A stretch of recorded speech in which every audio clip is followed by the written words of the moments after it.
पिछले 70 साल से एमआईएम, कांग्रेस, ममता बनर्जी, ये सूडो सेकुलर के पार्टियां मुस्लिम आबादी की वोट पाने के लिए उनको ये ताली के जैसा बेहतरीन दुनिया देते बोल के बोलते हैं।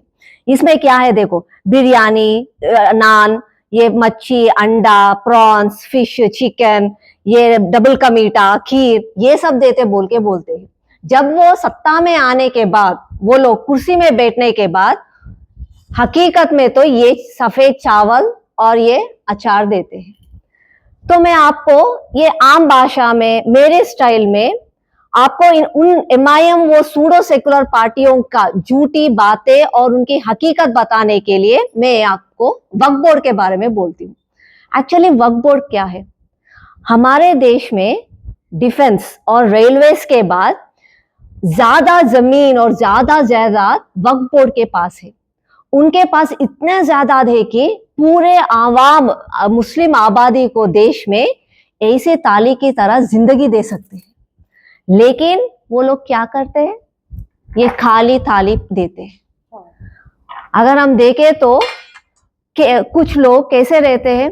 छोटे कमरे में 10-15 लोग रहते हैं। छोटे छोटे काम, मैकेनिक, सब्जी बेचना, फल बेचना, ऐसे करते हैं। और उनके घर भी कहाँ रहते हैं? मोरियों के पास, गड्ढे में, रोड में ऊपर गड्ढे रहते हैं।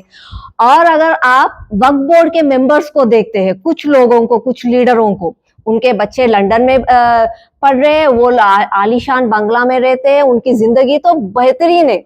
लेकिन आम जनता और आम मुसलमान जनाबा को, आबादी तो ये ताली के तरह खाली है और छोटे कैमरे में रह रहे।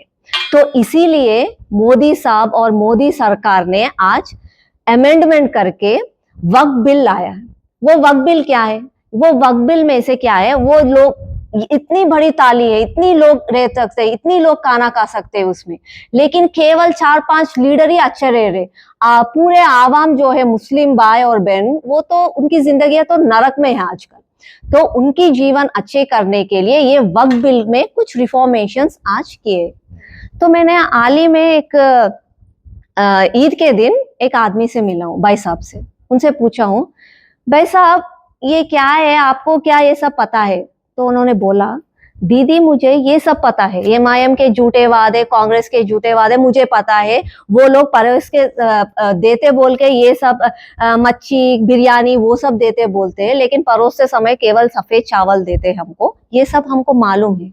और दूसरी तरफ बीजेपी जो है, चावल, रोटी, 2 सब्जियां, दही, वो सब देते बोलकर वो गारंटी के साथ बोलते हैं और वो गारंटी को निभाते भी है। पूरे देश भर में यही देते हैं और यही निभाते हैं। ये मोदी की गारंटी है। हमको मालूम है मोदी जी के बारे में, और हमको ये झूठे वालों के बारे में मालूम है, कांग्रेस एमआईएम के। लेकिन जब हम वोट देते हैं, इलेक्शन के समय अंदर जाकर वोट देते हैं, तो हमारा हाथ उन्हीं के पास, कांग्रेस और एमआईएम के पास ही जाता है। तो मैंने बोला, भाई साहब ऐसे क्यों है? तो उन्होंने बोला कि कुछ डर, ये बीजेपी के ऊपर कुछ डर और बहकाना, बातें बोलना, और ये बोलते हैं कि अगर बीजेपी अगर सत्ता में आ गए तो हल्ला मच जाएगा, हमको जीने नहीं देंगे, ये वो बोल के बातें बोलते हैं। तो मैंने पूछा, भाई साहब 370 आर्टिकल आया, 370 आर्टिकल आते समय क्या बोले? पार्लियामेंट में बोले कि पूरा दुनिया में, कश्मीर में आग लग जाएगा बोल के बोले। हुआ क्या? नहीं हुआ। और सीए के समय में भी बोले अगर सीए अमल हो जाएगा तो मुसलमान भाई के साथ सिटीजनशिप निकाल दी जाएगी। कुछ हुआ? नहीं हुआ। ट्रिपल तलाक के समय में कुछ हुआ? कुछ भी नहीं हुआ। राम जन्मभूमि जब हुआ तब भी बोले नहीं, हल्ला मच जाएगा देश में। कुछ हुआ? कुछ भी नहीं हुआ। सभी लोग शांति में रह रहे। हाल ही में ये वक्फ बिल के समय भी बोले नहीं, हम नहीं मानते, कुछ झगड़ा हो जाएगा, वो हो जाएगा। कुछ हुआ? कुछ भी नहीं हुआ। हम अच्छी तरह खाना खा रहे, घर में रह रहे।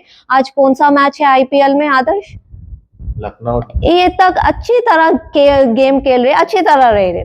तो मैं समझ रही हूँ, मैं सोच रही हूँ, मैंने बोला उन भाई साहब को, तो वो भाई साहब भी बोले हाल ही में अच्छा हो रहा है, आने के समय में भी हम में भी कुछ बदलाव आएगा, हम भी देश के बारे में सोचेंगे। अच्छा।